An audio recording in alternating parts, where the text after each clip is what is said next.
प्रातःकाल मैंने तीनों राजकुमारों को एक अद्भुत खेल खेलते हुए देखा, जिसमें पांडु और विदुर वृक्ष की सबसे ऊंची शाखा पर चढ़कर अपने ज्येष्ठ भ्राता को पुकारते हुए दृढ़ विश्वास के साथ नीचे कूद गए और धृतराष्ट्र ने दौड़कर उन्हें अपने हाथों में थाम लिया, धरती पर गिरने नहीं दिया।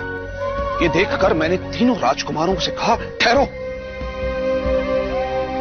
और पांडु को समीप बुलाकर कहा, पांडु, ये कैसा खेल खेल रहे हो पुत्र? यदि भूमि पर गिर जाते तो प्राण जा सकते थे। और पांडु ने मुस्कुराकर कहा,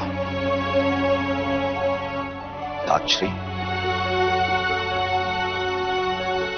मेरे ज्येष्ठ भ्राता जो खड़े थे वो मुझे गिरने नहीं देते।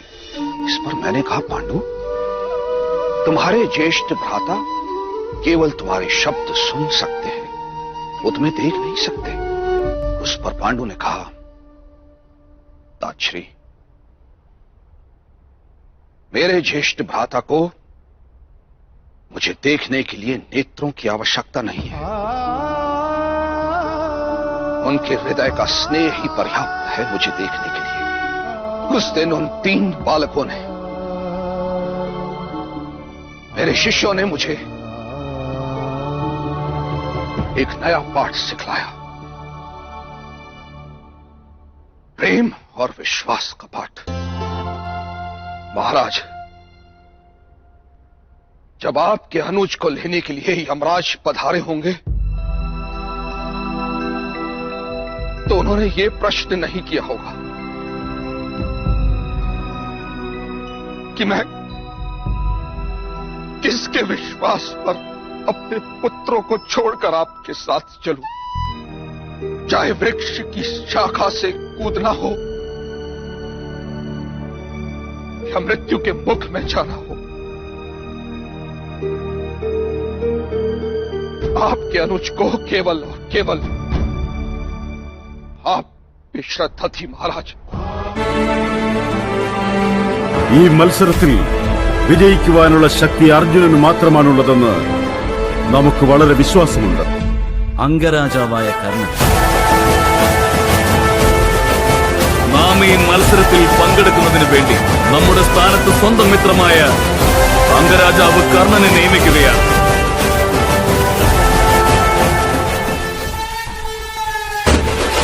പൊള്ളുന്ന നെഞ്ചിലെ ചൂടിൽ അടിമുടി ഭയന്നു വിറച്ചു, ആകാശത്തിലെ ഉൽക്കകളായി ഭൂമിയിൽ പതിച്ചു.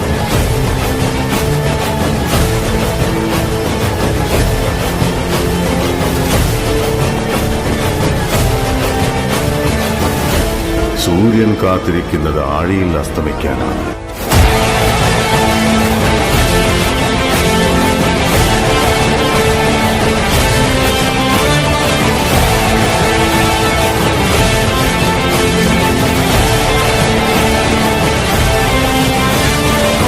के हृदय में उपकार की भावना होती तो आप उसके माध्यम से संसार के पीड़ितों को लाभ करवा पाते।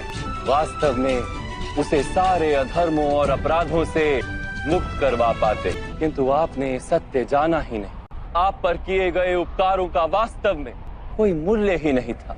मैंने जीवन भर पीड़ितों और वंचितों को दान दिया है वासुदेव, अपनी संपत्ति में से अपने पास कुछ भी नहीं रखा। धन दान का वास्तविक लाभ दानी को होता है, दान प्राप्त करने वाले को नहीं। आपने यदि अपने सामर्थ्य का उपयोग अपने जैसे पीड़ितों को स्वतंत्रता दिलाने के लिए किया होता तो सबको लाभ होता। राधे, आप कहते हैं कि समाज ने आपकी संभावनाओं का नाश कर दिया, किंतु ईश्वर द्वारा दी गई उन संभावनाओं का मूल्य तो आपने जाना ही नहीं।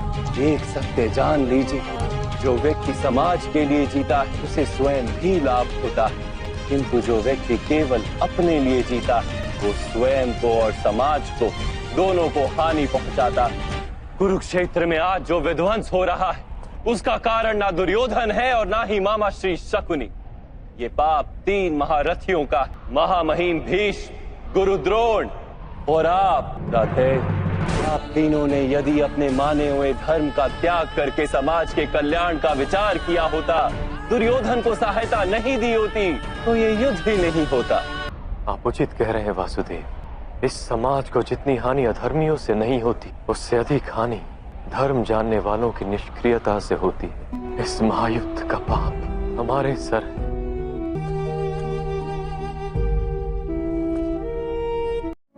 एक समय ऐसा आएगा जब तुम्हारे लिए परीक्षा का सबसे बड़ा क्षण होगा, तो उसी क्षण तुम्हारी विद्या तुम्हारा साथ छोड़ देगी, लुप्त हो जाएगी, तुम्हारे किसी काम नहीं आएगी। जो विद्या नीति के मार्ग पर चलकर प्राप्त की जाती है, वो संकट के समय में साथ छोड़ देती है। ये भगवान परशुराम का श्राप नहीं अंगराज, प्रकृति का नियम है। किंतु मैंने अथक श्रम किए थे विद्या प्राप्त करने के लिए वासुदेव। फिर मुझे क्यों मेरी विद्या का विस्मरण हो गया?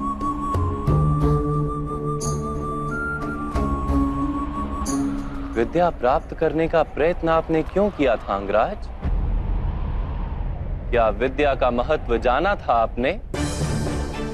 क्या विद्या प्राप्त करके समाज को लाभ देने की इच्छा थी आपके हृदय में?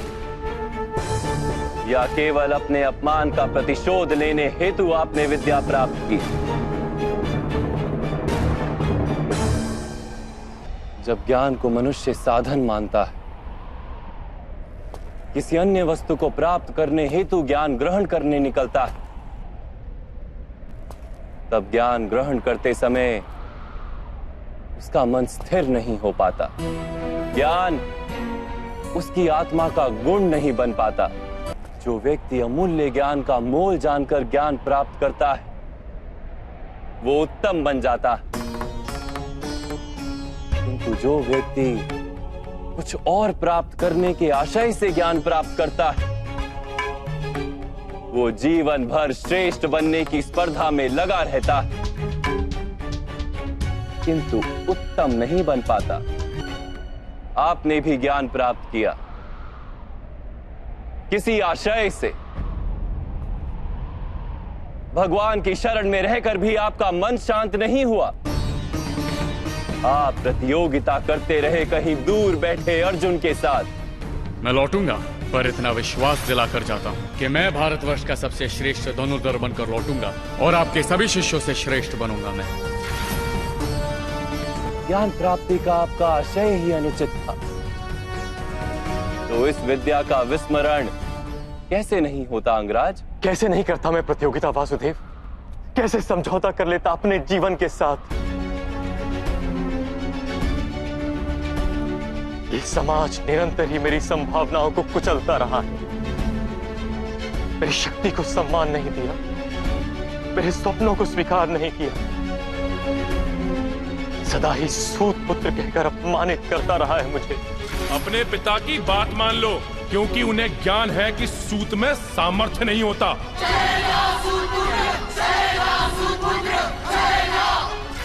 ईश्वर की दी हुई संभावना मनुष्य का अधिकार है वासुदेव, और यही समाज किसी को उसके अधिकार से किस प्रकार वंचित कर सकता है?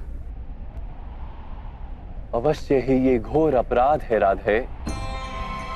जाति पाति का भेद करना और इन मिथ्या भेदों के आधार पर किसी मनुष्य को या समाज के किसी भाग को अधिकार से, अवसर से, संपत्ति से या सम्मान से वंचित रखना मानवता के विरुद्ध है। तो फिर मेरा क्या दोष है वासुदेव? यदि मेरे मन में असंतोष जन्मा, यदि मैंने प्रतियोगिता की, यदि मैंने बलपूर्वक अपना अधिकार प्राप्त करने का प्रयत्न किया, तो मेरा क्या दोष है वासुदेव? आपको जो दुख और अपमान मिले वो वास्तविक थे, किंतु आप उन्हें अवसर बना लेते तो समाज का उद्धार होता और आपका कल्याण होता। आप जैसे शक्तिमान मनुष्य का आधार यदि अन्य शोषित और पीड़ित लोगों को मिल जाता तो कितने जीवन सुख से भर जाते। आपके पास संभावना भी थी, सामर्थ्य भी था और उस पीड़ा का अनुभव भी था, किंतु आपने अपना जीवन उन्हें समर्पित नहीं किया। आपने अपना जीवन समर्पित कर दिया दुर्योधन को।